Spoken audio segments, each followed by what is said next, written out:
Okay, so the question is, try to quickly get at what are the underlying causes for for this poor performance of immigrants, or at least recent immigrants, in the labor market. And let me run through these pretty quickly. I'm happy to elaborate later in the question and answer period. A number of authors, including work I've done with David Green of UBC, we've found, and others have found, a decline in the returns to foreign work experience. In a nutshell, what this is saying is that if you go back into the late 1970s, if an immigrant arrived at age 40, their earnings reflected the fact that at least for a principal applicant in the skilled worker category, their earnings would reflect the fact that they might have 15, 20 years of work experience. And so they would do better than a person who arrived at, say, age 25. Everything else the same education, same occupation. We're not seeing that anymore. What we're seeing is that immigrants who arrive in Canada, in general, over the last 10, 15 years, it's almost like they have to start at the bottom of the experience profile or experience ladder. And that's a big part of the declines that we're seeing. Other issues, there has been a deterioration in labor market outcomes of all new entrants. That's especially true for men, so Canadian-born men, although that isn't, there has been an improvement over the last, say, 10 years in terms of the Canadian-born outcomes. We haven't seen an improvement in terms of the immigrant outcomes, and that's another important question. As well known, we have education credential recognition problems. It's unclear that they're actually new. We've sort of always had education credential recognition problems, so if we're trying to understand why things may have deteriorated, it's not obviously a strong predictor or explanatory factor. I think the next point's quite important. Macroeconomic shocks in the early 1990s recession and the early 2000s IT bubble collapse. I think both of those events, my reading of the literature is they had an especially large impact on recent immigrants compared to, say, the Canadian-born. Another factor that I'll just briefly throw out there is occupational imbalances in our intake. There's some recent work that's been done that's shown that the point system that's been designed to bring highly educated individuals into Canada doesn't really focus. It's not like the older system, so say pre-1980 as an example, where a lot of it was occupational gap filling. We're trying to fill occupational shortages or short-term problems. The system moved towards sort of a human capital model where it was just based on the skill level or perceived skill level of the individual. And I think things got a little out of whack in terms of certain occupations. There were just far too many engineers, as an example, coming in compared to what could be absorbed. Let me move to the dynamic policy environment for a second. So a lot's been happening. Many of you will know this, but I think it's not completely clear that it's filtered out into the general population or even into the media. We have an expanding role, We have an expanding role of provincial governments. Okay, this began with the Quebec selection system, and it's growing through the introduction and expansion of the provincial nominee programs. Basically, I think every province now has some form of PNP, and so the number of immigrants who are being selected not through the federal selection system but through some other selection system is growing. And obviously this poses new challenges in terms of coordination of policy and successful adaptation of policy to support better labor market outcomes of new immigrants. I'll talk briefly about the newly created Canadian Experience class. I think this is an important first step in terms of rewarding applicants who have either Canadian work experience or Canadian post-secondary education. So this is a new avenue through which one can be admitted as under economic grounds, and if you have at least 2 years of work experience in Canada or at least 2 years of post-secondary study in Canada, you're at a strong advantage in terms of being able to migrate to Canada permanently. This has the potential in particular to tap into the large number of foreign students at Canadian post-secondary institutions who are likely to make a successful integration into the Canadian labour market.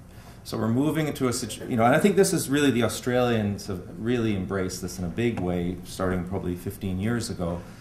Massive numbers of foreign students per capita going to Australia. They've really targeted that group, and they've had very good outcomes in general compared to Canada in terms of success in the labor market. And it's not surprising. I mean, you've got Canadian work experience, Canadian credentials. You would expect the recognition problems to be much smaller.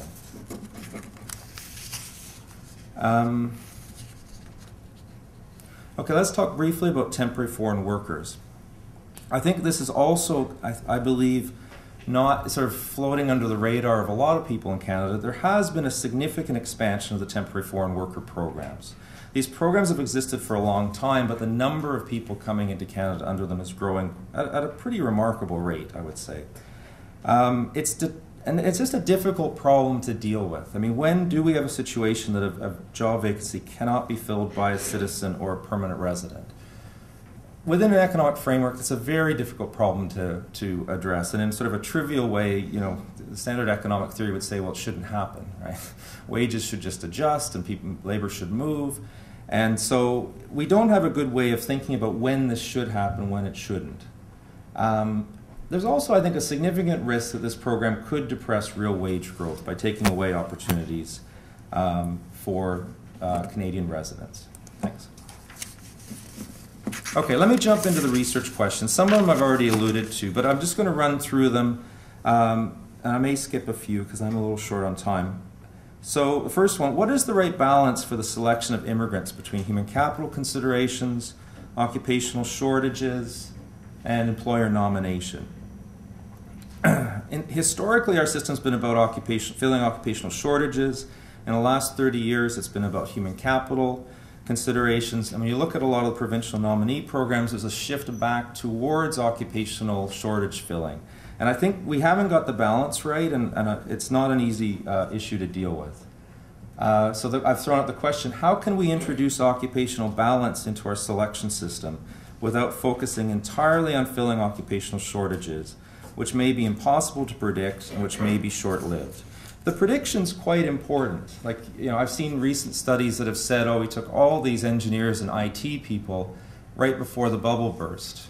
Well, I didn't see the bubble burst coming. If I had, I'd have made a lot of money, right? It's easy ex post to look back and say, oh, we shouldn't have taken all these people. But it requires being able to anticipate massive changes in markets. I think balance is a better notion. That, you know, if we have an intake that's really out of whack with the rest of the economy, that's potentially going to put pressure on the wage structure. And that's probably a bad idea. We should be thinking about sort of replicating our economy rather than sort of going after certain occupations in a big way. Employer nomination, what's the role of it? Many PNPs are geared to employer nomination of applicants and tight occupational targeting. I think I'm concerned about the tight occupational targeting. I think the pendulum's swinging too far back, that we could really miss out on some excellent candidates by focusing too much on narrowly defined occupations. Let me just jump ahead. Language fluency at landing. We have seen some tightening of language testing. You know, has it worked? Has it been effective? Jump ahead here. Let me make the point. In my view, and some of you may disagree, I see very little formal evaluation using what I'll call modern economic methods, but just modern methods in general, of immigrant settlement programs. I think we need to put more time into this issue. Let me jump ahead to. I'm going to jump straight to the concluding remarks. This is a bit of a metaphor to end with here. The Canadian immigration policy roadway is littered with good ideas and good intentions. This is an area where there has been a huge amount of policy development, policy implementation, but we just haven't seen the outcomes that I think most of us expected on the way through. And I see at the moment this is sort of happening again, and if anything, it's accelerating. We're seeing policy development that seems a dangerous distance out in front of the research.